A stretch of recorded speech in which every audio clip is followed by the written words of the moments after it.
आज भी आपका क्या है, अर्धवार्षिक परीक्षा पेपर का सॉल्यूशन है, ठीक है ना। अर्धवार्षिक परीक्षा 2025, ठीक है। आज भी हम इसका सॉल्यूशन देखेंगे। आज हमारा क्वेश्चन नंबर कौन सा है, 21 जो क्वेश्चन नंबर है वो है आपका 4 नंबर का, और उसके बाद 22 से 27 तक 5-5 नंबर के क्या होंगे, क्वेश्चन होंगे, ठीक है ना। तो जरा देखो यहाँ पर 21 में 2 हैं, अथवा करके क्वेश्चन दिया है, ठीक है। पहला प्रश्न है आपका 1 प्लस, मैंने आपको बता रखा है क्लास में, अगर आपको ध्यान नहीं है, 1 प्लस tan थीटा प्लस कितना है यहाँ पर sec थीटा, और यहाँ पर है 1 plus cot theta minus cosec theta is equal to 2। ये 2 यहाँ पर है, ठीक है। इन्होंने अंदर लिख दिया ब्रैकेट के, वो इनकी गलती थी, उस दिन देखा नहीं मैंने। सवाल समझ में आया आपको? मतलब आपको इसको किसके इक्वल करना है, 2 के इक्वल करना है, ठीक है। तो स्टार्ट करते हैं। वैसे इसका एक इजी मेथड मैंने आपको बताया था, लेकिन फिलहाल आप इसी मेथड से कर लो जैसा कर रहे हैं, ठीक है ना। पहले मैंने आपको क्या कहा है कि साइन और कॉस ले लो, बोलती हूँ मैं जी। जितने भी टर्म आपको दे रहे उन्हें सबको साइन और कॉस में बदल लो, ठीक है। तो लेफ्ट हैंड साइड लेंगे, एक तो ऐसे रहेगा आपका, यहाँ पर कितना आ जाएगा, साइन अपॉन कॉस, हाँ sine theta upon cos theta, और यहाँ पर कितना आ जाएगा 1 अपॉन, बताओ, कॉस थीटा, क्योंकि कॉस सेक का उल्टा क्या होता है, कॉस, ठीक है।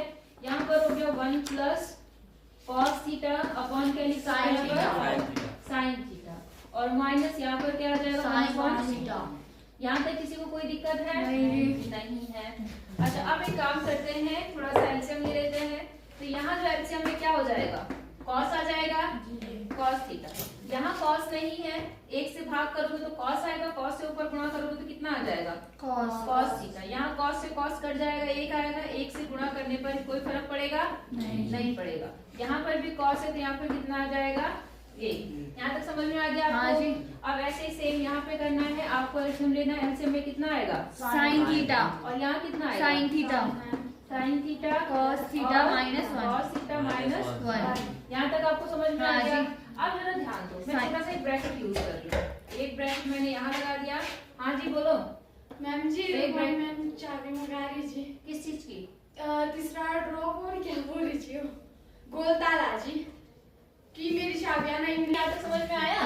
अब जरा देखो, अब हमें इन दोनों को क्या करना है, गुणा करना है। आप इसको एक फंक्शन मान लो, इसको भी एक मान लो, समझ में आई बात? तो ये ए हो गया, ठीक है जी। ये क्या हो गया, बी। ये ए हो गया, ये बी। ए प्लस बी, ए माइनस बी, क्या फॉर्मूला बनता है, ए स्क्वायर माइनस बी स्क्वायर, ए स्क्वायर माइनस बी स्क्वायर, ठीक है। यहाँ से कितना आ गया, देखो ए मतलब आपका ये चीज, ठीक है। इसका स्क्वायर बन गया, जी। माइनस 1 का स्क्वायर क्या रहेगा, 1, और नीचे जब गुणा होगा तो यहाँ बन जाएगा साइन थीटा कॉस थीटा। यहाँ तक समझ में आ गया? अब a प्लस b का होल स्क्वायर खोल दो, a square plus b square plus b square cos square b square plus 2ab cos theta sine theta. बात समझ में आ गई? माइनस 1 माइनस का 1, और नीचे कितना आ गया, साइन थीटा। कितना समझ में आया? Sign square theta plus cos square theta कितना होता है, अच्छा 1 होता है ना जी। ये आपने लास्ट वाले एक्सरसाइज में पढ़ा था, जिसका ये सवाल था, sine square theta plus cos square theta is equal to 1। पहला फार्मूला, 3 फार्मूले थे, उनमें से पहला फार्मूला ये आ गया। इसकी जगह पे कितना आ गया, 1 आ गया, plus 2 sine theta cos theta minus कितना है यहाँ पर 1 अपॉन कितना आ गया 2 sorry sine theta cos theta. समझ आया? इस 1 से ये 1 क्या हो गया, कट गया। और इस अब देखो बचा क्या, 2 sine theta cos theta, cos theta sign नीचे से ऊपर हाँ जी बचा 2, इससे ये कट गया, इससे ये कट गया, क्या बचा 2, और 2 क्या है आपकी राइट हैंड साइड। बात समझ में आ गई? 4 नंबर मिल गया आपको सीधे सीधे। बात समझ आई या नहीं आई? अच्छा, अब इसी का एक दूसरा पार्ट इन्होंने कहा किया तो ये करो, अथवा का मतलब तो जानते हो ना, और मतलब या तो ये करो या तो जो और करके दिया है अथवा करके दिया है वो करो, ठीक है। तो ये मिटा दो कि करना है, मिटा दो जी। ठीक है। अब ऐसा है, ये तो हो गया। अब दूसरा देखो, इसमें अथवा करके कौन सा क्वेश्चन दे रखा, ठीक है, अथवा करके कौन सा क्वेश्चन है, अब हम उसकी बात करते हैं।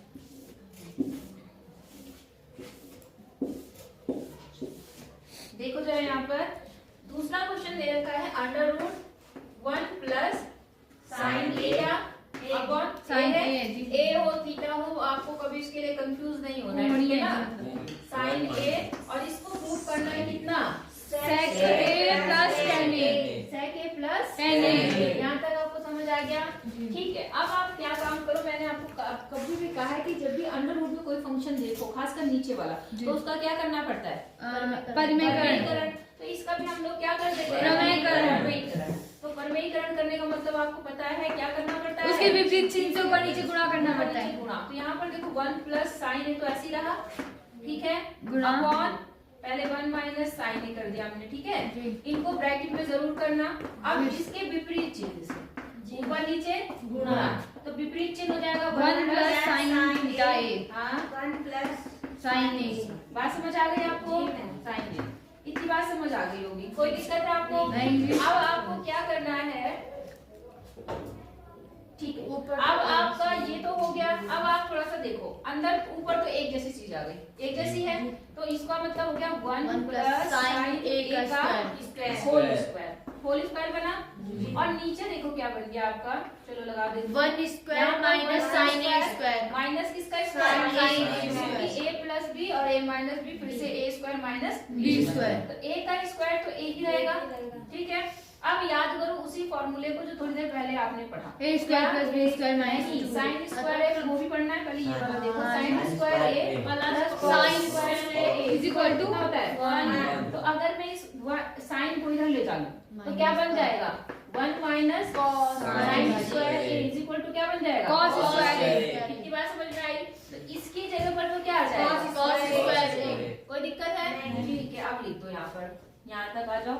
ऊपर वाला देखो जरा, ये पूरा अंडर रूट के ऊपर है, मतलब जो स्क्वायर है वो पूरा अंडर रूट में है, हाँ जी, ये इस स्क्वायर से क्या हो जाएगा, हट जाएगा जी। तो ऊपर तो आ गया केवल 1 प्लस साइन ए। साइन, यहाँ तक समझ आया? हाँ जी। और नीचे क्या cos आएगा, cos स्क्वायर ए। अंडर रूट में, जी। अब फिर से वो स्क्वायर है, तो तो सिर्फ इस cos अंडर ए। में क्या हो जाएगा, हट जाएगा। तो यहाँ कितना आ जाएगा, cos cos स्क्वायर हट गया किससे, रूट से जी, रूट। समझ आ गया? अब देखो यहाँ पर क्या है, बारी बारी से इसको अलग अलग ले लो, तो एक बार इसके साथ ले लो और एक बार इसके साथ ले लो, कोई दिक्कत है? तो यहाँ देखिए कितना होगा, cos का उल्टा क्या होता है, sec है, होता है sec, और प्लस sin अपॉन cos क्या होता है, tan है। तो ये आगे बराबर क्या, RHS। फिर से 4 नंबर तैयार है, बोलो कठिन है? नहीं जी। है? उससे इजी था, बिल्कुल इजी था, नहीं आई बात समझ में?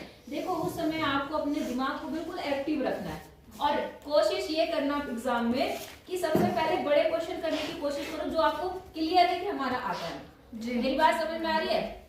मैं इसलिए बोल रही हूँ ऑप्शन वाले क्वेश्चन कर लो, उसके बाद एक एक नंबर में थोड़ा टाइम बाद में देना, पहले 5-5 नंबर वाले क्वेश्चन जो आपको बिल्कुल 100% श्योर है कि आते हैं। उससे क्या होगा कि अगर आपने 5-5 वाले कर दिए ना, मैम जैसे 25वां आता होगा तो 3 की जगह लिख सकते हो, बिल्कुल लिख सकते हैं, या फिर पीछे से आगे तक कर सकते हैं जी। बिल्कुल आपकी मर्जी है, आपको पेपर पूरा सॉल्व करना है, आगे पीछे करना होगा। नहीं आई बात क्वेश्चन समझ में? नंबर सही डालना है मतलब। हाँ, मतलब पहले जो आपको बिल्कुल श्योर है वो वाले क्वेश्चन करो। कारण क्या है, क्योंकि आप उन क्वेश्चन में फंसे रहते हो जो लाइन से आते हैं। अब उसके चक्कर में क्या होता है, जो क्वेश्चन आपको आता है वो छूट जाता है, हाँ। है ना? तो हमें क्वेश्चन छोड़ना नहीं है, बात समझ में आ गई? जो आता है सबसे पहले उस खंड को करो, नहीं आई बात समझ में? जैसे अगर मान लो आपको ये लास्ट वाला खंड आता है, 25 से सबसे ज्यादा आता है, 5-5 नंबर में से आते हैं, तो सबसे पहले उनमें से चाहे 4 ही क्वेश्चन आ रहे हैं, चाहे 2 ही क्वेश्चन आ रहे हैं आपको, वो 2 पहले कर लो, कम से कम 10 नंबर तुरंत तो तैयार मिल जाएंगे। नहीं आई बात समझ में कि नहीं आई? ठीक है, अगला देखें, अगला देखो यहाँ पर। तो अब जो क्वेश्चन शुरू हो रहा है वो 5 नंबर वाला शुरू हो रहा है, कहाँ से कहाँ तक, 22 से 27 तक। तो 6 क्वेश्चन आपके, सॉरी 5 क्वेश्चन, 6 क्वेश्चन आपके कौन से हैं, वो 5-5 नंबर के, ठीक है ना? अब देखते हैं हम लोग क्वेश्चन नंबर 22वां कैसे होगा, ठीक है? 22वां क्वेश्चन देखते हैं हम, क्या है 22वां क्वेश्चन, सीख कीजिए। किसी त्रिभुज की एक भुजा समांतर खींची गई है, अन्य दो भुजाओं को समान अनुपात में विभाजित करती है। सिद्ध करने वाले सवाल को रिलेट में बताती हूँ, पहले हम जल्दी जल्दी होने वाले सवाल बताते हैं, थोड़ा सा सोचना पड़ेगा मुझे भी। देखो यहाँ पर क्या है, जांच कीजिए कि समिति समीकरण ये और ये संगत है या असंगत? अगर ये संगत है तो इसका क्या निकालना है? ठीक है, बहुत आसान सवाल है ये। 23वां सवाल है आपका 5 नंबर में। देखो यहाँ पर है x प्लस 3y बराबर कितना? 6 और दूसरा कितना है 2x माइनस 4y बराबर 12। अब हम संगत सिद्ध कर देखेंगे तो देखो यहाँ पर a1 कितना है 1, ये 1 है ना, b1 कितना है 3 और c1 कितना है -6। सब पता ना -6 क्योंकि हम बराबर 0 रख के इधर की तरफ लाके सारी चीजें करते हैं। बात समझ आ गई नहीं आई? तो अब हम निकालते हैं a1 बराबर वो कितना आ गया 1/2 b1 बटे यहाँ कितना है 3/4। अब पहले ही हम देख रहे कि a1 अब आपका b1 के बराबर नहीं है, नॉट इक्वल टू किसके है? तो इसका मतलब देखा है प्रतिच्छेद कर रहे हैं, इसका मतलब ये क्या है? संगत। इनका एक हल होगा और उस हल को हमें क्या करना है? निकालना। इतनी बात समझ में आ गई? ठीक है, अब समीकरण लेते हैं। आपको मैंने बताया था आप x का मान रखते जाइए, y का मान अपने आप क्या होगा? आएगा। बताया था, ठीक है। अब आप रख दो x का मान, पहले x का मान रख दो 0, मैं डायरेक्ट रख दूं? हाँ जी रख दो। ऐसा बनाते हैं हम लोग, आपको पता है x और यहाँ पर कुछ मान ऐसे लो, थोड़ा दिमाग लगा के दो, कुछ भी ले सकते हो वैसे तो, लेकिन ऐसे लो जो पूरा कटते हो तो ज्यादा अच्छे से ग्राफ बनेगा। अगर मैं x 0 लेती हूँ, क्या लेती हूँ? 0। ये खत्म हो गया। यहाँ पर ये 3 इधर जाके क्या होगा? -3y बराबर कितना आ जाएगा? 2 आ जाएगा। 2 तो 0 लेने पर y का मान कितना आ गया? 2। अब क्योंकि ये 2 के उसमें है, अब यहाँ पे 3 है ना, एक काम करो यहाँ पर ले लो कितना, ऐसा लो जो इससे कट जाए। आप 3 ले लो, कितना ले ले आप इसी जगह पर? आपकी मर्जी, आप 1 भी ले सकते हो, आप 2 ले सकते हो, आप कुछ भी ले सकते हो। मैं टेबल इसलिए ले रही ताकि आपका ग्राफ थोड़ा अच्छा समझ जाए। जब 3 लिया तो 3 को 3 से माइनस करोगे कितना आएगा? 3 को 6 से माइनस करेंगे 3 आएगा और 3/3 करने पे 1 आएगा। तब y का मान कितना आ गया? 1। फिर 6 ले लो जी, समझ गए? 6 में से 6 गया 0 और यहाँ से 3 इधर आके डिवाइड 0। तो जब आपने 6 लिया 0, समझ आएगा? नहीं आई? पक्का आ गई? अब आते हैं दूसरे समीकरण पे। दूसरे समीकरण को पहले थोड़ा आसान बनाते हैं। आसान कैसे बनेगा? देखो यहाँ पर भी 2 से कट रहा है, ये भी 2 से कट रहा है, ये भी 2 से कट रहा है, तो क्यों ना हम इसमें से 2 कॉमन लेके काट दें? हो सकता है, थोड़ा आसान हो जाएगी। तो यहाँ इक्वेशन बन गई x माइनस कितना 2y बराबर कितना 6 बन गई। अब हम इस इक्वेशन में मान रखते हैं फिर से। तो हम फिर से क्या करते हैं? मान रखना शुरू करते हैं। पहले x का मान क्या रखते हैं? 0 रखा। तो x बराबर 0 का तो y बराबर कितना आएगा? x बराबर 3 है -3 ये 3 इधर आके क्या होगा? -3 भाग होगा तो कितना आएगा? -3। तो जब आपने x का मान 0 रखा तो y का मान आ गया -3। समझ आया? ठीक है। अब क्योंकि यहाँ पर 2 से काटना है, आप एक काम करो, इसे 2 रख दो। कितना रख दो? 2। तो जब आपने 2 रखा तो 2 इधर जाके क्या होगा? माइनस का 6 में से 2 गया 4 बटे -2 कितना बनेगा? -2। यहाँ तो समझ में आया? अब फिर 4 रख दो, x बराबर कितना रख दो? 4। जब 4 इधर जाएगा तो -2 कितना आएगा? माइनस का 1 आ गया आपके पास। अब आते हैं हम किसके पर? ग्राफ में। ठीक है, ग्राफ ऐसा बना लो थोड़ा, ऐसा बनाएंगे आप। x अक्ष दिखाओगे ऐसे और इसको कौन सी अक्ष दिखाओगे? मैक्सिमम आपके बिंदु कितने तक जा रखे? 6 कितने तक? 6 तक बना लो। ठीक है, ये हो गया 1 2 3 4 5 और 6। ठीक है, वैसे तो 6 से ज्यादा बन सकते हैं, कारण क्यों? क्योंकि पता नहीं हमारी रेखा कहाँ पर प्रतिच्छेद करेगी। आई बात समझ में? हमारा ग्राफ बड़ा नहीं, लेकिन आप ज्यादा तक लेना। क्यों? क्योंकि हमें पता नहीं लाइनें कहाँ पर आपस में काटेगी। ठीक है ना? चलो फिलहाल ये कर दिया मैंने। इधर माइनस में आएगा, मूल बिंदु के निर्देशांक क्या होते हैं? -0 याद रखना आप इस चीज को। -3 -4 -5 और -6। यहाँ भी ले लिया मैंने कितना? -1 -2 -3 -4 -5। जरूरत पड़ी तो 9 ले लूंगी। 1 2 3 4 5 और 6। अब देखो 0 पर 2, 0 यहाँ है और दूसरा बिंदु y अक्ष पे जी 2 पर, मतलब ये वाला ये बन गया। हाँ जी। फिर कितना है? 3 पर 1 1 2 3 3 पर कहाँ चढ़ना है? 1 ये हो गया। फिर क्या है? 6 पर 0 6 पर 0 मतलब 6 तक आए और 0 पे अटक गए। तो एक लाइन तो आपकी ये बनी।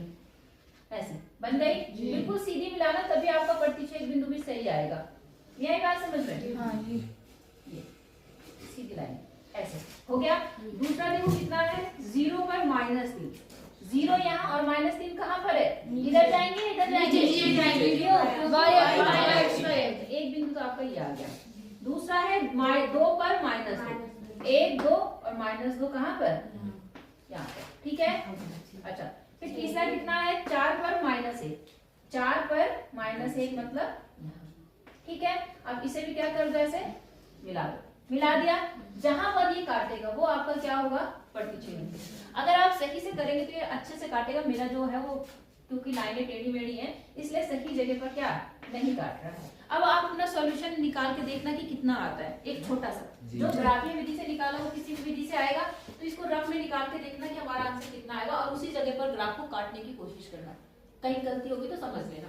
यहाँ देखो x + 3y बराबर कितना है, 6, x - 2y बराबर कितना है, विलोपन विधि से करते काट देते से माइनस प्लस माइनस, ये कट गया, जी। 3 और 2 कितना हो गया, 5 और 6 में से 6 गया कितना, 0। इसका मतलब y का मान कितना आएगा, 0। और जब y का मान 0 आएगा तो यहाँ पे रख दो, तो x का मान कितना आएगा, 6। समझ आई बात? तो इसका मतलब आपका 6 और 0 पे कटना चाहिए, मतलब 6 x अक्ष के छठे बिंदु पे। हाँ, तो आपका 6 और 0 पे कटना चाहिए। तो मेरा तो ग्राफ गलत बना है, आपका यहाँ पे कटेगा। कहाँ पे कटेगा, यहाँ पे। यहाँ पे। नहीं आई बात समझ में? मैंने वही कहा था कि लाइनें जरा ध्यान से देखिए, इसका नहीं आई, मेरा भी थोड़ा सा गलत आया ना। तो और 6 पे करना। अगर आप इस चीज को करके रफ में देख लेंगे फटाफट, तो आपको ये पता चल जाएगा ग्राफ आपका कहाँ काटेगा। तो जहां भी मिस्टेक होगी, थोड़ा सा बेवकूफ बनाने के लिए किसी भी एग्जामिनर को उस लाइन को उसी तक ले जा लेना, हल्का फुल्का। समझ आई बात नहीं है? बेवकूफी बनाने वाली बात नहीं, क्योंकि आप इतना एक्यूरेट बनाओगे तो उसे पता, मतलब देखो यहाँ ग्राफ में तुरंत दिख जाएगा। लेकिन अगर आपको आंसर पहले से पता चल जाए कि आंसर ये है, तो आप अपने ग्राफ को जानबूझ के वहीं तक ले जाने की क्या करोगे, कोशिश। वो ध्यान नहीं देगा जी इसने कौन से बिंदु सही लिखे हुए, गलत लिखे हुए। समझ गए कि नहीं समझे? तो ये तुम्हारे सिर्फ एक टेक्निक है, ये मत सोचना कि गलत पढ़ा दिया। समझ गए? जैसे मैंने अभी देखो, मैंने देखा मेरा ग्राफ यहाँ काट रहा, तो मुझे पता था मेरी गलती है, तो मैंने इसीलिए क्या निकाला, सॉल्यूशन निकाला। और जब देखा मैंने 6 और 0 पे, तो क्यों ना हमने ग्राफ को पहले ही मिटा के हल्का सा और यहाँ से कर दिया हमने सीधा। ठीक है, तो लाइन में हल्का फुल्का देख लेना कहाँ गलतियां हैं। ठीक है, ये केवल तुम्हारे समझने के लिए है, ज्यादा किसी को प्रचार प्रसार करने के लिए नहीं है। ठीक है ना, समझ आई बात? तो ये हो गया आपका कितने नंबर का क्वेश्चन, 5 नंबर। अब 24 से अब आते हैं 24वां क्वेश्चन, जो कि इतना अच्छा क्वेश्चन था, कितनी बार बताया था, किसी ने नहीं किया, सिर्फ एक पूजा ने किया, बाकी किसी ने नहीं किया, और इतना अच्छा क्वेश्चन था वो। ठीक है, देखिए इसमें क्या बोल रहा है आपके पास में, ये आपका किसका है, कौन से पार्ट का है, त्रिकोणमिति के अनुप्रयोग। कौन सा, त्रिकोणमिति के अनुप्रयोग में है। ठीक है ना, देखिए त्रिकोणमिति का अनुप्रयोग कैसा है यहाँ पर। इसमें बोल रहा है कि भूमि के एक बिंदु से 20 मीटर ऊंचे भवन के शिखर पर, समझ गए, पहले क्या चीज है, भूमि, भूमि से भवन है, भवन है इतना। ठीक है, भूमि के एक बिंदु से 20 मीटर ऊंचे भवन, मतलब भवन की ऊंचाई कितनी है, 20 मीटर, 20 मीटर। ठीक है, भवन के शिखर पर लगे एक संचार मीनार, मतलब इसके कहाँ पर, शिखर पर एक क्या लगी है, संचार मीनार। ठीक है, के तल और शिखर, मतलब इसके तल और इसके शिखर का उन्नयन कोण कितना है, 45 और 60। किससे, भूमि के उस बिंदु से। बात समझ में आ गई? भूमि के एक बिंदु से मीनार के शिखर पर लगी, भवन के शिखर पे लगी एक मीनार के किसका, तल और शिखर, मतलब पहले तल के और फिर शिखर से बनने वाला जो उन्नयन कोण है वो कितना है, 45 और 45, और ये बड़ा वाला कितना, 60 डिग्री है। समझ आई बात? तो इन्होंने क्या बोला है, मीनार की ऊंचाई ज्ञात कीजिए। आपको इस मीनार की क्या निकालनी है, ऊंचाई आपको ज्ञात। बात समझ में आ गई? आप मीनार की ऊंचाई को क्या मान लेंगे, h मान लेंगे, इसको नाम दे देंगे, मान लो ए बी आपका भवन है और ए सी आपकी क्या है, मीनार, और डी वह बिंदु है जहाँ से उसके मीनार के पाद बिंदु और शिखर का उन्नयन कोण कितना अंश है, 45 और 60। लिख लोगे पूरी भाषा लिख लेंगे भाषा। हाँ भाषा लिख लेंगे। फिर आप मान लेंगे कि भवन के पाद बिंदु से उस बिंदु की जो भूमि पर बिंदु है उसकी दूरी हम कितनी मान लेंगे, x या जो भी आपके दिमाग में है कोई भी चर मान सकते हैं। हमने यहाँ h मान लिया तो हमने यहाँ x मान लिया, आप इसे x मान सकते थे, y मान सकते थे, या जो भी आपको अच्छा लगता है वो मान सकते हैं। समझ आ गई बात। अब आपको मैंने बताया था कि जब भी आप ऐसा काम करेंगे सबसे पहले आप उस त्रिभुज को ढूंढेंगे जिसमें एक भुजा दी हुई है। तो कौन से में दे रखी, ए बी डी। तो यहाँ पर आपको पता है ये आपको दिया है, ये आपको निकालिए ताकि उसके सहायता से आप क्या निकालेंगे, दूसरी चीज। क्यों हम इसी को ले रहे हैं, हम इसको क्यों नहीं ले रहे, क्योंकि ये इसके लिए दोनों के लिए क्या है, अलग अलग, लेकिन आधार दोनों त्रिभुज के लिए क्या है, सेम है। तो हम वही ऐसी भुजा ढूंढेंगे जो दोनों त्रिभुज के लिए कॉमन हो, तभी आपका सॉल्यूशन आसानी से आ पाएगा। बात समझ आ गई। तो हम क्या काम करेंगे, इसमें लेंगे तो आपको पता है ये लंब हो गया और ये क्या हो गया, आधार। 10 में कौन आधार, लंब आधार 10 में 10 45। तो 10 45 बराबर कितना, 20/10। बोलो बात समझ में आ गई आपको। अब आपको 10 45 का मान पता है कितना होता है, 10 बताओ। 10 45 का 1 में एक होता है 1 बराबर 20/x। तो जब क्रॉस मल्टीप्लाई करोगे x बराबर भी कितना आ गया, 20, यानी कि उसकी आधार मतलब आप एक बात हमेशा ध्यान रखना, अगर किसी त्रिभुज में 1 45 है तो ये समझ जाना अपने आप समझने के लिए कि जितनी ये होगी उतनी ही ये होगी, क्योंकि आपको पता है ये भी 45 होगा, ये 45 होगा, ये 90 होता है समकोण त्रिभुज में। तो हमेशा ये भुजाएं आपस में बराबर होंगी, एक समबाहु त्रिभुज होगा, लेकिन निकाल के तो दिखाना ही पड़ेगा। नहीं आई बात समझ में, 45 का मतलब आपकी ये दोनों भुजाएं क्या होंगी, बराबर। आ गए दोनों बराबर, ठीक है 20 आ गई। अब आपको मेन किस पे पहुंचना है, h। तो हम कौन सा त्रिभुज लेंगे, बड़ा वाला। तो फिर से निकालेंगे हम कितना, 10 10 60। अब 10 60 में ये पूरी भुजा कितनी है, ये h प्लस 20 बटे कितना हो जाएगा, x मतलब 20 x हो जाएगा, मतलब 20 बाद में रख देंगे उसको। ये समझे नहीं समझे। अब जैसे मैंने ये नहीं लिखा कि BC बटे BD, जरूरी नहीं है लिखना। अगर आप टाइम देख रहे हो आपके पास टाइम कम है तो शॉर्टकट में करना शुरू कर दो, आंसर मिल जाना चाहिए। समझ आई बात। अब चलो 10 60 का मान कितना होता है, √3 हो गया। और h प्लस 20 तो ऐसे ही रहा, और इसका मान कितना है, 20 आप निकाल चुके हो। अब क्रॉस मल्टीप्लाई कर दो, यहाँ से हो गया 20 बराबर h प्लस 20। अब आपको h निकालना है, इसको इधर ला दो। नहीं आई बात समझ में। तो s तो ऐसे ही रहा और ये 20 √3 अपनी जगह ऐसे ही रहा, और -20 समझ गए। अब क्या करेंगे, इसमें कॉमन लेंगे, कितना 20। तो कितना बन जाएगा, √3 - बराबर h। अब अगर √3 का मान दिया है तो मान रख के माइनस करके तब गुणा कर दो, और अगर कुछ नहीं दिया तो इतना लिख दो, आपका क्या होगा आंसर। 20 √3 - 1 मीटर। ये होगी इसकी ऊंचाई, संचार मीनार। तो आप लिखेंगे अतः संचार मीनार की ऊंचाई बराबर 20 √3 - 1 मीटर। बात समझ आ गई आपको कि नहीं आई, इजी है या टफ है, तब भी नहीं कर पाए, हो जाएगा। और इसमें अथवा करके एक और क्वेश्चन दिया हुआ है, देख लें उसको भी, मिटा दो इसको। अथवा करके एक क्वेश्चन दिया है आपके पास में, यही कर देते थोड़ा सा।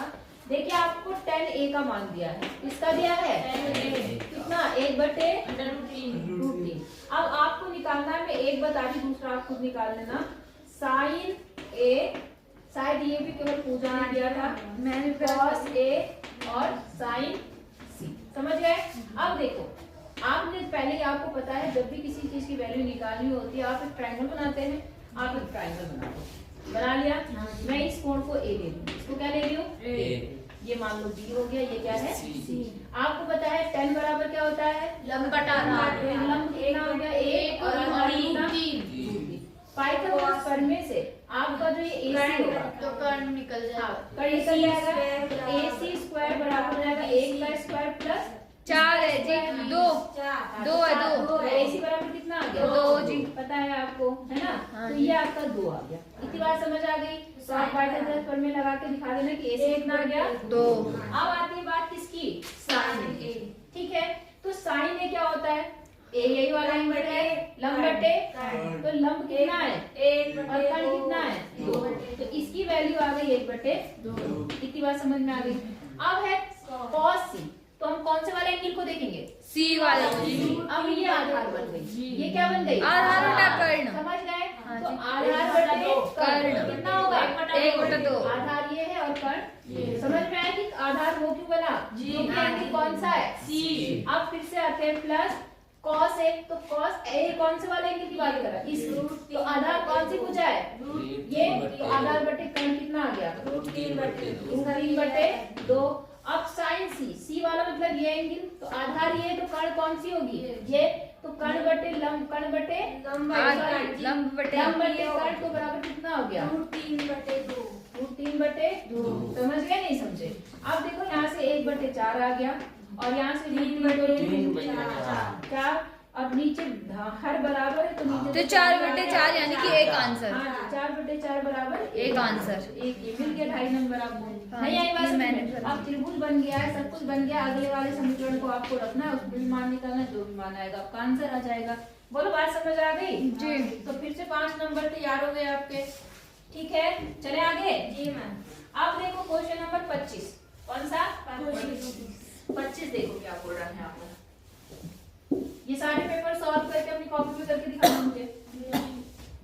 25वां क्वेश्चन क्या बोल रहा है यहाँ पर? और इस पेपर को वहां लगा देना अपने कॉपी में, स्टेपल कर देना।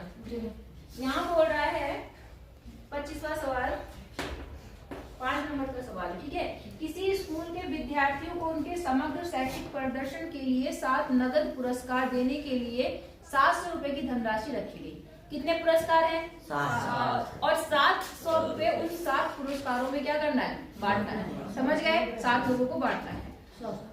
प्रत्येक पुरस्कार अपने से ठीक पहले पुरस्कार से 20 रुपए क्या है? कम है। नहीं आई बात समझ में? क्या है? 20 रुपए कम है। तो आपको प्रत्येक पुरस्कार बताना कितने का। तो हमने मान लिया पहला पुरस्कार कितने का है? x रुपए का। तो दूसरा कितना होगा? Second price x - 20। बिल्कुल x - 20। तीसरा कितना होगा? x - 40। x - 40। अगला कितना होगा? x - 60। चलता रहेगा। कितने पदों तक? 7 पदों तक। कितने पदों तक? एक ये हो गया, 2 3 4 ऐसे कितने? 7। बात समझ में आ गई? अब आपको टोटल इन नगद पुरस्कारों का सम दिया है। क्या दिया है? सम जोड़ दिया है कि कितने रुपए बन रहे हैं? कितने रुपए बन रहे हैं? 7। तो S7 उन 7 पुरस्कारों का मान दिया है कितने रुपए? 7। आई बात समझ में? पहला पद कितना है इसमें? A बराबर x। D बराबर कितना है? 20। ध्यान देना, गलत 20 नहीं है D। x - 20। कितना माइनस? हमसे दूसरे पद में से पहला पद हटा माइनस का नहीं आई बात समझ में? इसलिए ध्यान रखना। हाँ ठीक है। और अगली चीज है n कितना दिया है आपको? आई बात समझ में? अब Sn का फॉर्मूला लगाओ, आपका आंसर तुरंत तैयार है। Sn बराबर कितना आता है? n/2 और यही होता है। ठीक है, इसका मान आपको दिया है कितना? 7। n कितना है? 7/2। 2a कितना है आपका? 2x। ठीक है, प्लस n कितना है? माइनस और d कितना है? -20। समझ गए? अब ठीक है, सॉल्व कर लो थोड़ा सा। तो ये तो अभी फिलहाल ऐसे ही रहा 7/2। अब मैं थोड़ा अंदर सॉल्व करती हूँ। पहले 2x हो गया, यहाँ कितना आ गया? 6 और 6 को इससे गुणा करेंगे तो कितना आएगा? 6 दूनी 12 मतलब 120। इतनी बात समझ आई? माइनस का 120। अब ठीक है, आप ब्रैकेट खोल लेते, चाहे 2 पहले कॉमन ले लो, वो भी इजी है। 2 कॉमन लेंगे तो देखो यहाँ पे कितना आ जाएगा? यहाँ तो 2 आ गया, यहाँ कितना? x - 7। समझ गए नहीं समझे?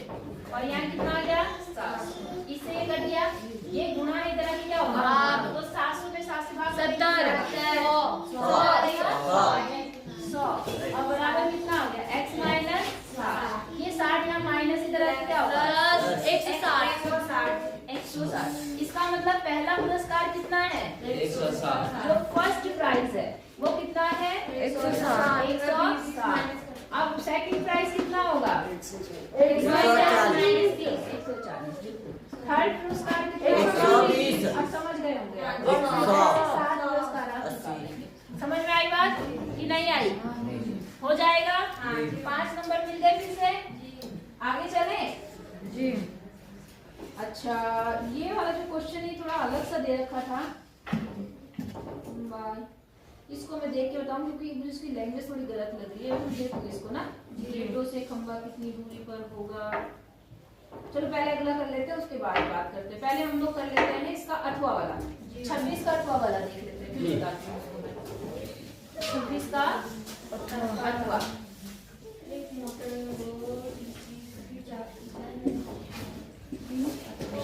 देखो यहाँ पर क्या बोल रहा है, एक मोटर बोट। वैसे पता है तुम्हें इस क्वेश्चन में थोड़ी सी, चलो देखते हैं, मुझे लग रहा है कि दूसरी एक्सरसाइज का सवाल था जो हट गई है।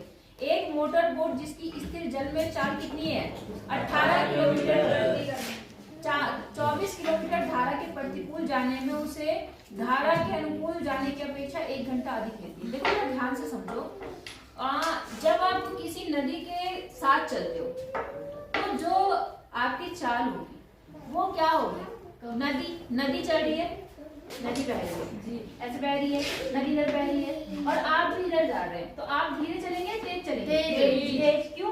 क्योंकि जो आपकी चाल है वो नदी उसे और प्रेशर करके अपनी चाल भी किसको दे रही है, नाव को दे रही है। नहीं आई बात समझ में? आई बात? आपकी खुद की चाल और जो नदी की चाल है दोनों मिक्स करके आप तेजी से चल रहे हैं, है ना। और जब आप उल्टा आएंगे नदी के तो कम हो जाएगी चाल आपकी, क्या होगी, कम होगी। क्योंकि क्या होगा, नदी अपनी मतलब विपरीत साइड की कोशिश करेगी नहीं करेगी, लेकिन आप नदी की चाल को कम करके और किसी तरह धीरे धीरे आगे बढ़ेंगे नहीं बढ़ेगी। तो अब जो मोटर बोट है आपकी, जो पहले से वो मोटर से चल रही है लेकिन फर्क तो उसमें पड़ेगा। तो हुआ क्या, जब वो, पहले आप ये समझो कि माना स्थिर जल में चाल तो दे रखी है इसने, कितनी दे रखी है, 18 किलोमीटर, ठीक है। यहाँ क्वेश्चन नंबर है आपका कौन सा, 26वां। आप क्या मान लेंगे, स्थिर जल में नदी की चाल वो दे रखी है, आप लिखेंगे माना धारा की चाल। क्या लाभ मानेंगे, सही है, माना धारा की चाल, माना धारा की चाल, हम कितनी मान लेते हैं, x किलोमीटर प्रति घंटा। बात समझ में आ गई? अब देखो मेरी बात समझो, आपको पता है कि चाल बराबर क्या होता है, दूरी बटा समय, पता है आपको। अब जब आप धारा के अनुकूल जा रहे हो, कहाँ जा रहे हो, धारा के अनुकूल, पहले हम अनुकूल की बात करें, ठीक है ना, अनुकूल जा रहे हैं। तो धारा के अनुकूल जा रहे हैं तो क्या होगा, जो आपकी किसकी चाल है, किसकी, मोटर बोट की चाल, किसकी, मोटर बोट, वो चाल जो ये है 18 किलोमीटर प्रति घंटा, कितनी है, 18 प्रति घंटा, वो प्लस क्या हो जाएगी, नदी की चाल जो आपने ले रखी वो कितनी है, ये हो जाएगी धारा के अनुकूल। नहीं आई बात समझ में? जो मोटर बोट की चाल है शांत जल में, आप वो अगर बहते हुए जल की बात करेंगे तो क्या होगा, उसकी चाल और नदी की चाल दोनों क्या होंगे, जुड़ जाएंगे। और जब वो धारा के विपरीत आएगी, कौन, मोटर बोट, माइनस हो जाएगी,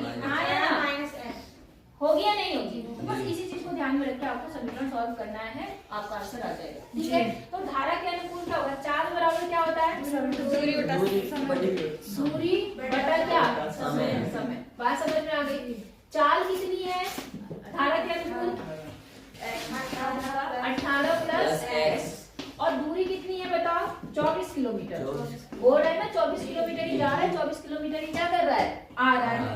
तो समय, अब क्या हुआ कि जो समय है वो 1 घंटा ज्यादा लेते हैं, कौन से वाले समय से, जो अभी समय, माना वो समय कितना है, t, अभी समय क्या है, t, तो जो धारा के अनुप्रतिकूल आएंगे उस पे 1 घंटा क्या लगेगा, अधिक। हाँ बेटा,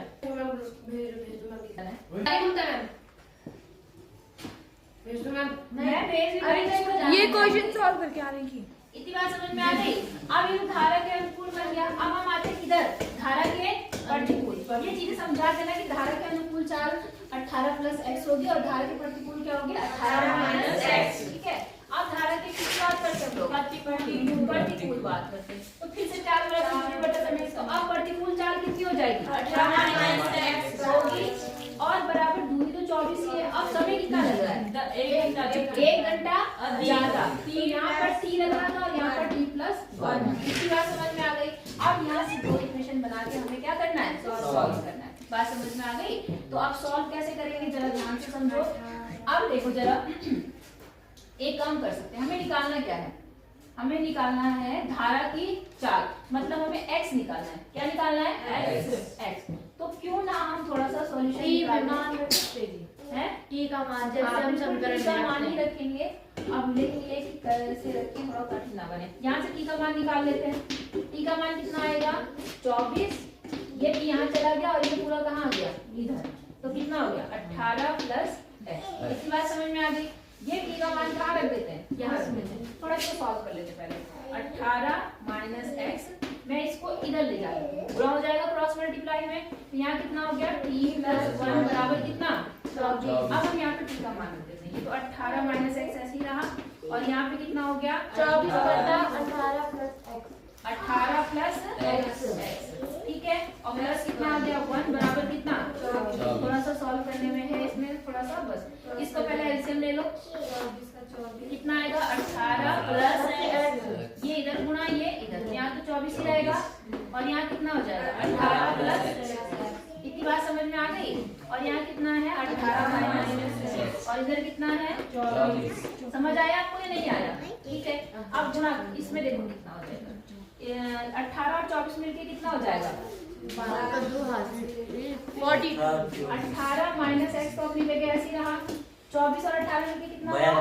8 4 12, 12 का 2 हासिल 1, 42 हो गया। 42 प्लस कितना हो गया? x। और नीचे कितना आ गया जरा ध्यान से देखो?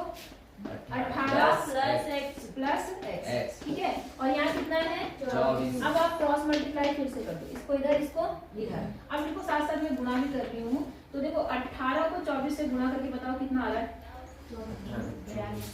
42, सॉरी 42 और 18, 8 8 8 16 कितना आया?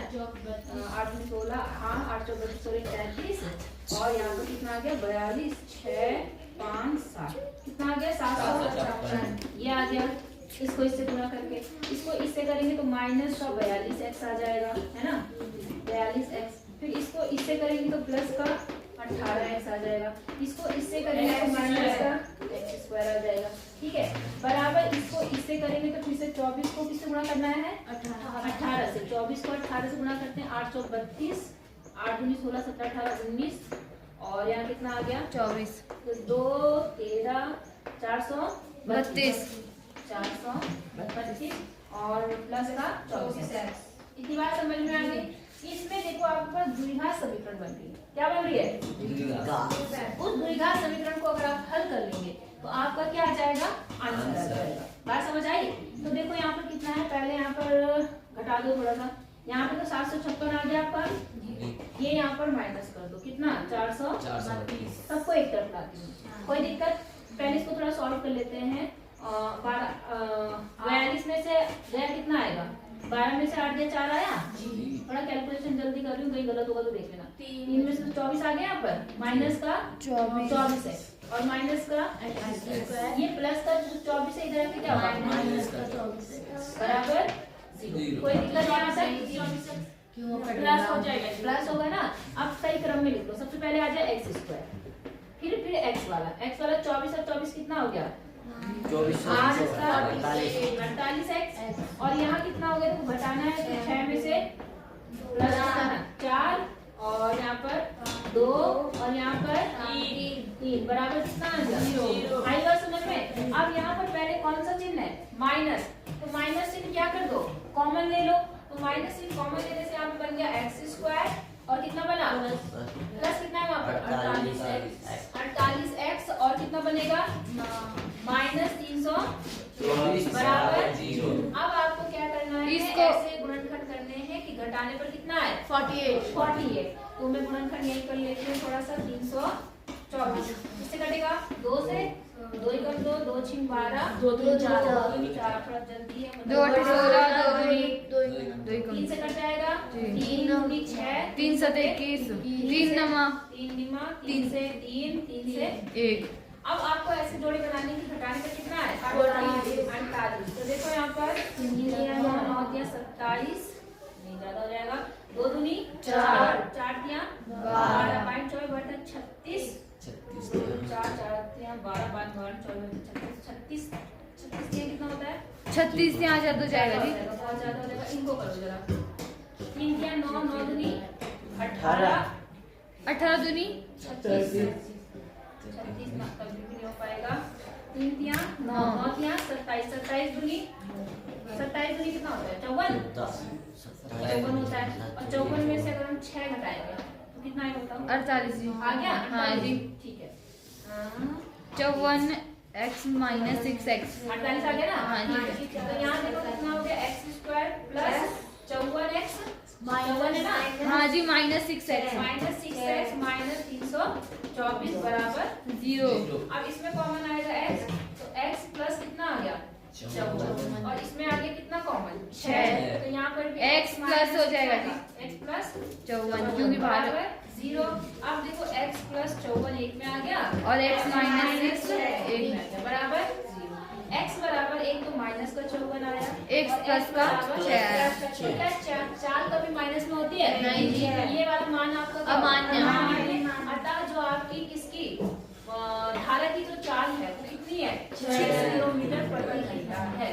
बात समझ में आई? पहले ये सवाल जो आता था आपकी सबसे वो लास्ट एक्सरसाइज जो थी इसमें जो हमारी कट गई है उसमें ये धारा की चाल देता नहीं था। ये वाली जो 18 वाली शांत जब की चाल वो देता नहीं था, हमें उसे x और y मानना पड़ता था ना। तब उसमें क्या होता था वो नीचे आता था। लेकिन इसमें इसने इसे दे दिया है कौन सा वाला जो भी दे दिया 18 उसके कारण ये द्विघात समीकरण। तो आप देख लो एग्जाम में बोर्ड एग्जाम में भी आजकल यही करते हैं। ऐसा नहीं कि डिट्टो किताब वाले क्वेश्चन देंगे, कुछ क्वेश्चन वो इस तरह से देते हैं जिसमें आपको थोड़ा दिमाग लगाना पड़े। मेरी बात समझ आ रही है कि नहीं आ रही है? आ रही है? हो जाएगा? अच्छा तो आपके कौन क्वेश्चन रह गए? एक तो 27वां क्वेश्चन रह गया और एक 26वां एक 22वां रह गया और एक 26 का एक पार्ट रह गया। ठीक है, 3 क्वेश्चन अगर लंच के बाद टाइम मिलता है तो लंच छठी घंटी में तो कल कर लेंगे। बात समझ आ गई? ठीक है। क्वेश्चन नंबर कौन सा है? 22वां। 22वां। पहले 22वां देखें हाँ जी। कि पहले 26वां और 27वां देखें। जो आपको चलो सीरियल वाइज अब चल रहा था तो पहले 26वां देखते हैं, फिर 27वां और फिर कौन सा 22वां। 26वें सवाल में बोल रहा है, देखो ध्यान से समझना, ऐसा कोई भी क्वेश्चन आपको आपकी किताब में नहीं मिला होगा, लेकिन बात यही है कि तरीका आपका मेथड सॉल्व करने का कहाँ का है? बुक का ही है। बात समझ में आ रही है? इसलिए आपको ध्यान से सवाल को पढ़ना है, अपने आप सॉल्यूशन आता रहेगा। अगर आपको पूरी मतलब आपके नियम पता है तो आप कोई भी सवाल सॉल्व कर सकते हैं। समझ में आ रही बात? इसमें क्या पढ़ा? देखो 13 मीटर व्यास वाले एक वृत्ताकार पार्क की सीमा पर, वृत्ताकार पार्क, वृत्ताकार ऐसा एक पार्क है ऐसा, तो जिसका व्यास कितना है 13 मीटर। 13 मीटर। बात समझ में आ गई आपको? इस वृत्त का जो व्यास है वो 13 मीटर है। ठीक है, मतलब ये चीज इसकी कितनी है 13 मीटर। ये दिया हुआ है। अब क्या बोल रहा है? पार्क की सीमा पर, सीमा मतलब ये चारों तरफ पर एक बिंदु पर एक खंभा लगाना है। ठीक है, और खंभा इस प्रकार खड़ा किया जाना है कि सीमा पर स्थित दो व्यास विपरीत गेटों ए और बी से इसकी दूरी का अंतर कितना हो 7। सवाल समझ में आया? इन्होंने क्या कहा कि यहाँ पर 2 गेट हैं। कहाँ पर? जो व्यास है, व्यास पर क्या है 2 गेट है। एक गेट इधर, एक गेट इधर। अब इनके बीच में कहीं पर एक खंभा आपको इस सीमा पर क्या करना है? खड़ा करना है। बात समझ में आ गई? और खंभा ऐसे खड़ा करना है कि इस खंभे से इसकी और इसकी दूरी का अंतर कितना हो 7। सवाल समझ में आया नहीं आया? अगर आप दूरी 7 होनी चाहिए, अंतर 7 होना चाहिए। मेरी बात समझ में आ गई? अंतर 7 होना चाहिए। क्या 7 होना चाहिए? अंतर। नहीं आई बात समझ में? आई कि नहीं आई? आ गई ना? मतलब उसने कहा, देखो ध्यान से फिर से दोबारा से एक बार सुन लो कि 13 मीटर व्यास वाले एक वृत्ताकार पार्क की सीमा पर एक बिंदु पर एक खंभा इस प्रकार खड़ा किया जाना है कि सीमा पर स्थित 2 व्यास विपरीत गेट से, मतलब जो व्यास पर यहाँ पर विपरीत गेट बने हुए हैं ए और बी। कौन से गेट है वो? ए और बी से इसका जो दूरी का अंतर है, इस खंभे की दूरी का जो अंतर है वो 7 होना चाहिए। कितना होना चाहिए? नहीं आई बात समझ में? जैसे मान लो कि ये खंभा है, यहाँ से मान लो बी से इसकी दूरी मान लिया हमने x, या मान लो हमने ये वाली दूरी को हमने x मान लिया। क्या मान लिया? x। तो इससे ये दूरी या तो 7 ज्यादा होगी या तो 7 क्या होगी? तभी तो 7 का अंतर आएगा। हाँ या ना? तो हम मान लेते हैं ये वाली जो दूरी है माइनस 7। बात समझ में आ गई या नहीं? पक्का? अगर आपको ये बात समझ में आ गई तो सॉल्यूशन आपके हाथ में है। ये समझ में आ गया? हाँ जी। अब जरा ध्यान से देखो, ये एक अर्धवृत्त है अर्धवृत्त। अर्धवृत्त का कोण कितना होता है? 90 डिग्री होता है। आपने पढ़ा है कि अर्धवृत्त पे बनने वाला जो कोण होता है वो हमेशा क्या होता है? समकोण होता है। मतलब अगर यहाँ पर कोई भी कोण बनता है इस तरह से, सारे 90 लगेगा जी। अब 90 लिखते ही आपको क्या दिमाग में आ गया कि पाइथागोरस थ्योरम में लगानी है। तो सिंपल है, मान लो ये खंभा कहाँ पर है? पॉइंट सी पर है, और पूरा लिख देना कि माना ए से सी तक की दूरी x है और यहाँ से यहाँ तक की दूरी x - 7 है। तो पाइथागोरस प्रमेय के अनुसार आपको पता है कि AB स्क्वायर कर्ण कौन सा होगा? कर्ण इसमें 90 के सामने का। तो AB square is equal to क्या? AC square plus BC square. समझ में आया नहीं आया?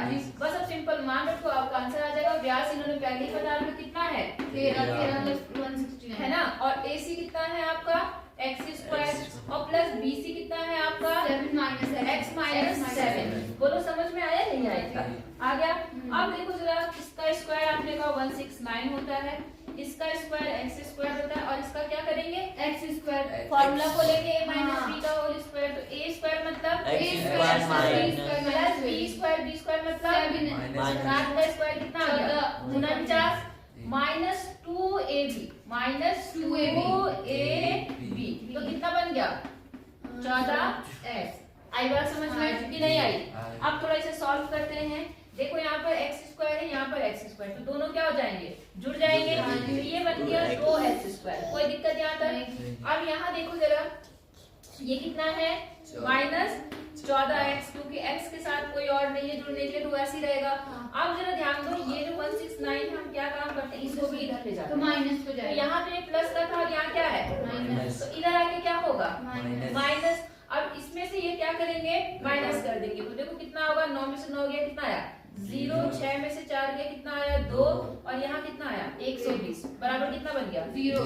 आगे एक द्विघात समीकरण, इसको थोड़ा और सिंप्लीफाई करते हैं। आपको पता है ये भी 2 से कटेगा, ये भी 2 से कटेगा और ये भी 2 से कटेगा। तो आप इसको लिख सकते हैं x स्क्वायर माइनस 7x और माइनस कितना? 60 बराबर 0। अब आपको क्या करना है? इसके फैक्टर करने हैं, और फैक्टर करके क्या आना चाहिए? 7। जोड़ने पर घटाने पर? घटाने पर। तो हम 7 के करते हैं फैक्टर। तो 7 को काटेंगे कितने से? 30 से, फिर 15 और फिर कितने से? 3 और फिर 5। समझ आई बात? अब देखो घटाने पर लाना है आपको कितना? 7। तो 5 दिया 15 में से 4 गए, आ रहा है 7? नहीं आ रहा है। ठीक है, ये नहीं होगा। अब जरा देखो, 2 दूनी 4 दिया 12 और 12 में से 5 गए, आ गया? कोई दिक्कत? तो क्या बना फिर इसका? 12x बस क्योंकि ब्रैकेट के यहाँ पर माइनस है, इसलिए हम ब्रैकेट लगाएंगे। ठीक है, तो यहाँ हो गया 12x माइनस 5x और माइनस का कितना? 60। माइनस का 60 माइनस का 60 बराबर 0। अब हम ब्रैकेट खोल देते हैं। तो ब्रैकेट खोलने पर देखो, यहाँ तो x स्क्वायर हो गया माइनस यहाँ पे कितना बन गया? 12x और अंदर कितना हो जाएगा? प्लस या माइनस? प्लस का 5x होगा, ब्रैकेट के चिन्ह बदल जाएंगे, और माइनस का 60 बराबर कितना आ गया? 0। समझ में आया?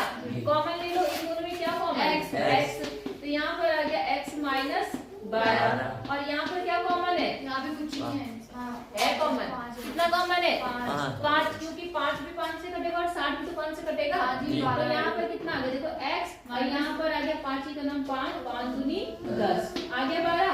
दोनों ब्रैकेट में सेम चीज आ गई, तो इनको एक साथ कर दो। ये हो गया और ये हो गया x minus 5 is equal to 0। तो जब x माइनस 12 किसके बराबर हो? 0। x बराबर कितना आ गया? 12।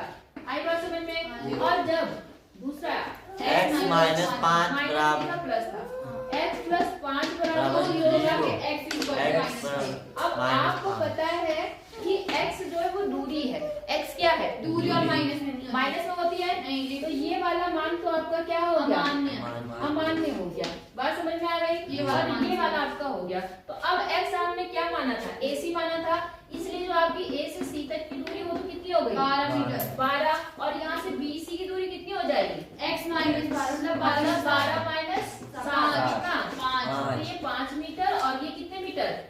12 मीटर। एक 12 मीटर, एक 5 मीटर।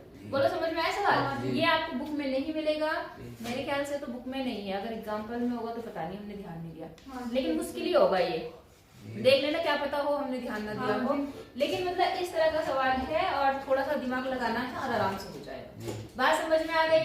कोई दिक्कत नहीं आता? अब आगे चले, ठीक है, अब आगे देखते हैं, ठीक है।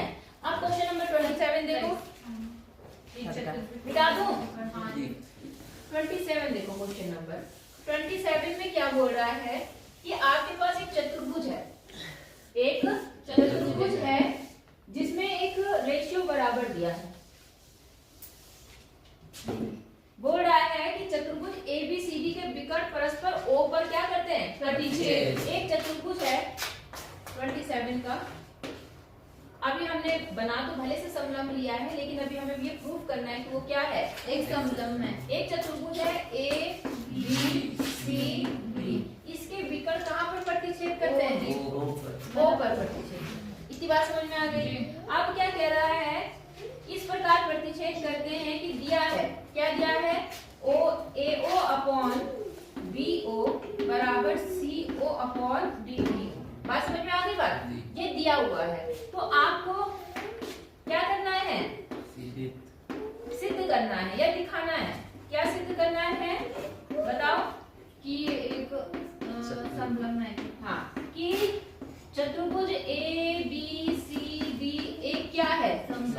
समलंब है। ये आपको क्या करना है? सिद्ध करना है। बोलो, बात समझ में आ गई? तो समलंब सिद्ध करना है तो उससे पहले आपको ये पता होना चाहिए कि समलंब होता क्या चीज है ना? समलंब क्या होती है? कैसे आकृति होती है समलंब? जिसके ऊपर नीचे की ओर समांतर होती है रेखा। जिसके आमने सामने की नहीं बोलेंगे कभी भी, ऊपर की आमने सामने नहीं, केवल जिसका एक जोड़ा समांतर। हाँ। मतलब एक तो समांतर होगा, दूसरा कैसा होगा? असमांतर। ऐसी आकृति को आप क्या कहते हैं? समलंब। अगर आपने आमने सामने की भुजा समांतर कह दी तो इसका मतलब वो समांतर चतुर्भुज या आयत में गिनती हो तो जाएगी। इसमें Z बन रहा है जी। आई बात समझ में? Z दिख रहा है जरूर, अगर मैंने चतुर्भुज ऐसा ना बनाया तो तब Z कहाँ से दिखता? वो Z हमें बाद में बात करनी है, पहले हमें देखना है कि इससे क्या कुछ निष्कर्ष निकलता है। अब मेरा ध्यान दो, आते हम लोग उत्पत्ति पर। इस पर उत्पत्ति पर, उत्पत्ति में जो चीज दी है पहले हम वो लिखते हैं। OA अपॉन BO बराबर CO अपॉन B। इतना समझ में आया? देखो, OA ये वाली भुजा है, ठीक है, और BO कौन सी भुजा है? ये वाली। आई बात समझ में? CO कौन सी भुजा है? ये वाली, सॉरी ये वाली, और DO कौन सी भुजा है? ये वाली। तो एक तो इस त्रिभुज की दो भुजाएं हैं इधर की तरफ, और इधर क्या है? इस त्रिभुज की दो भुजाएं हैं। हाँ है ना? मैं एक छोटा सा काम करती हूँ, मैं क्या काम करती हूँ, इसको यहाँ ले जा लेती हूँ और इसको यहाँ ले जा सकते हैं हम लोग ऐसा। तो हम इस इक्वेशन को लिख सकते हैं OA अपॉन CO बराबर BO अपॉन BO। इतनी बात समझ में आई? अब जरा ध्यान दें, OA ये, ठीक है, उसके बाद क्या है? CO ये, इसका अनुपात, इन दोनों का अनुपात, इसके अनुपात के बराबर है BO अनुपात किसके? DO। इतना समझ में आ गया? और साथ में आप एक और चीज देखो, क्योंकि ये विकर्ण है, ये क्या है? विकर्ण, तो ये एक दूसरे को प्रतिच्छेद कर रहे हैं, तो क्या ये वाला कोण इस वाले कोण के बराबर होगा? हाँ जी, होगा या नहीं होगा? होगा, जाहिर सी बात है। ये तो हो गया, इसे इक्वेशन नंबर 1 मान लो और लिखो कोण कौन सा, इसका नाम बोलो जरा। AOB किसके बराबर होगा? DOC के बराबर। DOC क्यों होगा ये भी बताओ? कौन सा कोण होता है वो? हाँ, शीर्षाभिमुख, क्योंकि शीर्ष के सामने होते हैं, इसलिए हमें कौन सा कोण बोलते हैं? शीर्षाभिमुख कोण है ये, इसके बराबर है। आई बात समझ? अब जरा ध्यान से देखो, ये अनुपात ये बराबर, ये अनुपात ये, और उनके बीच का कोण बराबर, तो क्या ये त्रिभुज इसके समरूप होगा या नहीं होगा? क्यों? क्योंकि इसके दो कोण, एक कोण आमने मतलब बराबर है और दो भुजाएं भी आपस में बराबर है, तो इस मतलब तो हमारी समरूपता की कसौटी है साइड एंगल साइड रूल से, है ना? साइड एंगल साइड रूल से भले से हम लोग सर्वांशव करते थे, लेकिन साइड एंगल साइड रूल आपको किसमें समरूपता मिली है या नहीं है? क्योंकि हमारे यहाँ पे क्या देखा? अनुपात देखा। तो उस अनुपात से आपका ये जो त्रिभुज है, त्रिभुज कौन सा? AOB, ये समरूप हो गया किसके? त्रिभुज किसके? COD के। बाय कौन से साइड से? बाय साइड आई बात समझ में? बाय CPCT हम फिर AB बराबर DC कर लेंगे। ठीक है, नहीं बाय CPCT इसमें नहीं लगेगा, ये सर्वांगसम नहीं, ये समरूप है। इसमें समरूप है। समरूप क्या होता है? जिसमें आपकी एक त्रिभुज छोटा और एक त्रिभुज बड़ा हो सकता है। आई बात है। लेकिन सर्वांगसम वो आकृति होती है जिसमें दोनों चीज बिल्कुल एक्यूरेट बराबर होती है। अगर ये इतना बड़ा है तो दूसरा त्रिभुज भी इतना होता है, तब सीधी करेंगे। आई बात समझ में? यहाँ समरूपता का, समरूपता की बात करेंगे। आई बात समझ में? तो आपने कह दिया त्रिभुज क्या है? समरूप हो गया। अब जब ये त्रिभुज समरूप हो गया तो उस हिसाब से ये वाला, क्योंकि समरूप त्रिभुज की प्रॉपर्टी क्या होती है? हाले तो समरूप त्रिभुज की प्रॉपर्टी क्या होती है? उसके सभी कोण आपस में क्या होते हैं? बराबर। बोलो, सारे कोण आपस में बराबर होते हैं और संगत भुजाएं समानुपाती में होती हैं। तो हमें भुजाओं का तो काम नहीं है क्योंकि भुजाएं उसने खुद ही दे रखी थी। अब आप कहेंगे इसलिए त्रिभुज किसकी ए ओ बी की के सभी कोण, या ऐसे लिखने की क्या जरूरत है? हमें ये पता है इसके सारे कोण इसके बराबर होंगे, तो हमें पता चल गया ये कोण किसके बराबर है? इसके बराबर। इसलिए कोण बी किसके बराबर हो गया? कोण डी के। और कोण ये वाला ए किसके बराबर हो गया? कोण सी के। हाँ या ना? अब किस स्थिति से हुआ? अब जरा ध्यान देखो, बी और डी कैसी स्थिति में? हाँ आया। आप लिखेंगे परंतु ये कौन सी स्थिति में है? एकांतर। हाँ जी, ये एकांतर स्थिति में है। तो एकांतर स्थिति में इसका मतलब क्या है? दोनों रेखाएं एक दूसरे के समांतर, दोनों रेखाएं आपस में समांतर, इसलिए ए बी, इसलिए ए बी समांतर किसके हो गई? CD के या DC के। इसलिए आपका जो चतुर्भुज है कौन सा? ABCD वो क्या होगा? एक समलंब है। बोले यहाँ तक बात समझ में आई है ना? इजी है, हो जाएगा। थोड़ा सा दिमाग लगाना पड़ेगा, सोचना तो पड़ेगा ही पड़ेगा। अब लास्ट क्वेश्चन है इसमें 22वां क्वेश्चन। हाँ जी, हाँ खा लो। 22वां क्वेश्चन है आपका, ठीक है? इसको देख लेते हैं, बाकी फिर चलते हैं। देखो यहाँ पर क्या है, 22वां क्वेश्चन मिटा दो। ये 22वां क्वेश्चन देखो क्या कह रहा है। पूरा पेपर पढ़ा हुआ आया था लेकिन आप लोगों ने बहुत अच्छा लगा। हाँ, बोर्ड पे के लिए इतना तैयार हो जाओ, जितनी ज्यादा प्रैक्टिस करते रहोगे उतना अच्छा है, नहीं तो बाद में कहोगे कि छूट गया। अभी पिटाई करती हूँ। क्वेश्चन नंबर देखो 22 में क्या बोल रहा है, ठीक है? सिद्ध कीजिए कि किसी त्रिभुज की एक भुजा के समांतर खींची गई रेखा। बहुत बार बता रखा है क्वेश्चन मैंने आपको। एक त्रिभुज है, खाली जाऊंगा उसके समांतर है, ठीक है? एक त्रिभुज है, इसमें मान लो इसका नाम है ABC के किसी त्रिभुज की एक भुजा के समांतर, इनमें से किसी भी तीन भुजाओं में से एक भुजा के समांतर क्या खींच दो? एक रेखा।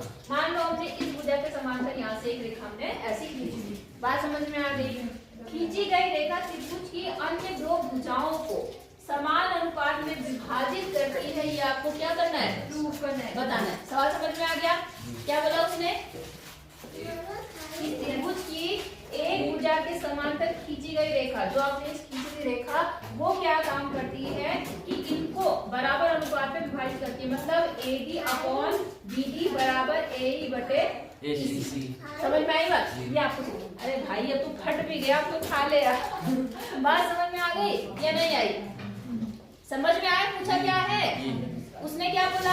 एक भुजा के समांतर खींची गई रेखा त्रिभुज की जो अन्य दो भुजाएं हैं उन्हें समान अनुपात में विभाजित करता है। समझ में आ गया? ठीक है, तो दिया क्या है? सिर्फ दिया ये है AD/ दिया है, वो हमें सिद्ध करना है। दिया है ये इसके समांतर है। क्या? कि BC समांतर है BC के। ये बस हमें दिया है। बोलो, बात समझ आ गई? अच्छा, अब सिद्ध क्या करना है बताओ? AD/DB BD या DB बराबर है AE/EC। ये आपको क्या करना है? प्रूव करना है। बात समझ में आ गई? अब हम आ जाते हैं किस पर? उत्पत्ति पर।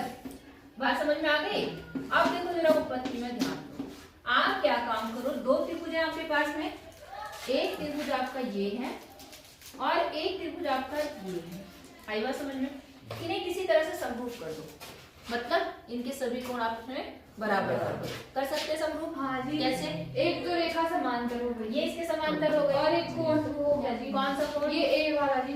ए दोनों में आ गया हाँ। है ना।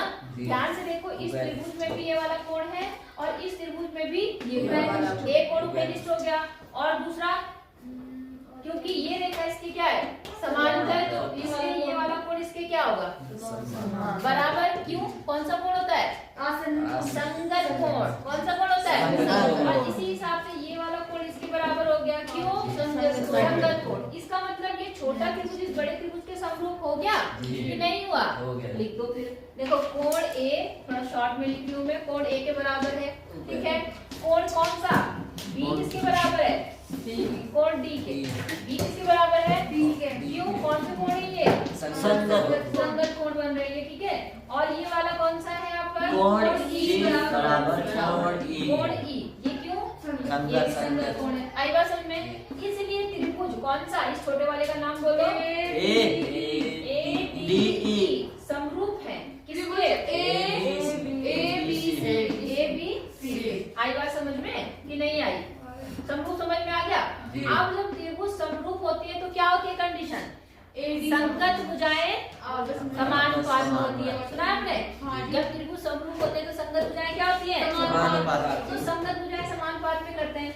ये है आपका एडी। क्या है? AD। एडी के संगत कौन सी भुजा होगी? बीडी एडी के संगत ए क्यों होगी? डी ये नहीं होगी? हाँ, डी, ये AD। छोटा त्रिभुज और ये बड़ा त्रिभुज। छोटे त्रिभुज की भुजा क्या होगी? AB में। या कौन सी? AB।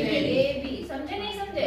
ऐसे ही छोटे त्रिभुज की भुजा कौन सी है? AE बटे AC। बटा बटा कितना? AC। AC। आई बात समझ में? वैसे तो ये भी इसके हो गई, लेकिन इसकी हमें जरूरत नहीं, तो हम इसे नहीं लिखेंगे। इतनी बात समझ में आ गई कि नहीं आई? अब जरा देखो, जो आपको प्रूव करना है थोड़ा थोड़ा तो आ गया है। कमी क्या है कि आपका AD और AE तो आ रहा है, यहाँ पर थोड़ा सा चेंज है, तो हम इनको करते हैं सॉल्व। AE को हम क्या लिख सकते हैं? AB को हम क्या लिख सकते हैं? एडी बटा एडी बटा एडी AE प्लस समा- D AD plus DD DD लिख सकते हैं। तो ठीक है, हम लिख देते हैं। देखो, ये तो ऐसे ही रहा, और इसकी जगह पर मैं लिख सकती हूँ AD प्लस DD। हाँ, कहाँ गया? हाँ, BD। बोलो, बात समझ में आया? कहाँ गया? एडी AD कुछ क्या है? प्लस मैंने कुछ लिखा ही नहीं मैंने। हाँ, AD प्लस DD। हाँ या ना? बराबर अच्छा, बराबर। यहाँ पर क्या हो सकता है? AE अपॉन AE अपॉन क्या लिखूं? AE plus ED EC। EC है शायद EC है जी। इसी बात समझ में आई? आप एक काम कर दो, इसको पलट दो। हाँ। इक्वेशन पलट सकते हैं हम लोग। तो हम इस इक्वेशन को हम कैसा लिख सकते हैं? देखो, AD plus BD। AD plus बटे कितना? AD। बोलो, बात समझ आ रही नहीं आ रही है? और यहाँ पर कितना आ गया आपका? AE प्लस EC बटे कितना? A। इतनी बात समझ में आई? हमने केवल क्या करा, जो उसका हर था उसको अंश में बदल दिया, जो अंश था उसको किस में बदल दिया? हर में बदल दिया। इतनी बात समझ आ गई? अब बस काम करो, इनको अलग अलग ले लो। क्या कर दो? अलग अलग। तो देखो, ये बन गया AD upon AD plus BD upon AD बराबर AE upon AD plus EC upon A। इतनी बात समझ आई या नहीं आई? अब जरा ध्यान से देखो, आपका इससे तो ये कट गया। हाँ जी, कितना आ गया? ये तो ऐसे ही रहा BD, ठीक है ना? AD। अब यहाँ कितना आ गया? इससे ये कट गया, कितना आ गया? 1। और यहाँ क्या आ गया? EC upon A। यहाँ तो समझ आया? अब देखो, एक यहाँ भी एक यहाँ भी, एक से एक क्या हो गया? कट गया है। और बचा क्या? BD बटे AD बराबर EC अपॉन AE। अब अपना जो प्रूव करना है उस पे आ जाओ। Equation कलर बनता होगा। देखो, यहाँ पर AD ऊपर है, BD नीचे है, AE ऊपर है और EC क्या है? नीचे। तो हम इक्वेशन को क्या कर सकते हैं? पलट सकते हैं। तो इस इक्वेशन को आप जब रिवर्स कर दोगे तो AD बटे BD बराबर कितना हो जाएगा? AE बटे क्या हो जाएगा? और हेंस बोलो, बात समझ आई या नहीं आई? आ गई? पक्का? तो बेटा, ये आपके पूरा जो ये पेपर था ये सॉल्व हो गया है। अब आपको क्या काम करना है? मंडे से बुक लेके आनी है और उसके बाद आपका क्या है? नया चैप्टर शुरू होगा। ठीक है? कोई दिक्कत है यहाँ तक?